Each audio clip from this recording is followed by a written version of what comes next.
अस्सलाम वालेकुम जी, उम्मीद है आप सब खैरियत से होंगे। अभी लोटे केमिकल्स ने एक बम्पर डिविडेंड अनाउंस किया है ₹5 का। अभी शेयर की प्राइस चल रही है 33.62 और सिलसिला ये है कि ये जो अगर आप डिविडेंड यील्ड देखें ना तो ये ऑलमोस्ट 14% की ना डिविडेंड यील्ड बनती है। तो एक तो डिविडेंड बड़ा अच्छा है आजकल, 14% 15% इस तरह की डिविडेंड यील्ड बहुत कम स्टॉक्स की होगी, क्योंकि पहले एक टाइम था जब अच्छे जो स्टॉक्स थे जैसे फैसल बैंक, मिजान बैंक, हबको, माड़ी, उनकी इधर तक थी। लेकिन बाद में जब स्टॉक्स की प्राइसेस बढ़ रही हैं तो इतनी डिविडेंड यील्ड अब शायद ही किसी स्टॉक की हो। तो 33.62 भी अभी अचानक ही कल इसकी प्राइस बढ़ी है और ₹2 और कुछ पैसे, और पिछले उससे भी चंद दिनों में कुछ थोड़ा ऊपर ही गया।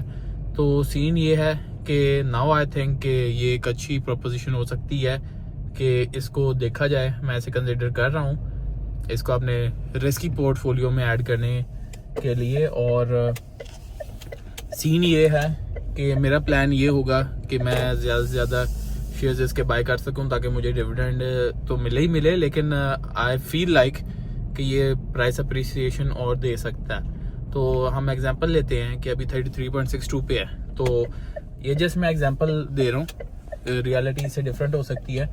तो अगर ये जाता है लेट्स से एक्स डेट से पहले तक, ये जाता है 38 तक, तो उसके बाद सिलसिला ये है कि जो बाद में प्राइस गिरती है डिविडेंड जब कंपनी पे कर देती है, तो ₹5 अगर कम होगी दोबारा 33 पे आ जाएगी।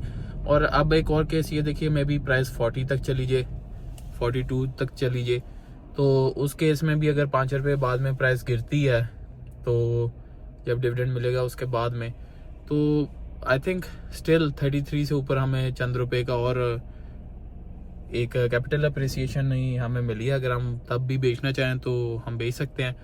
तो that's how I am looking at it, और आप भी मुझे नीचे कमेंट्स में बताइए।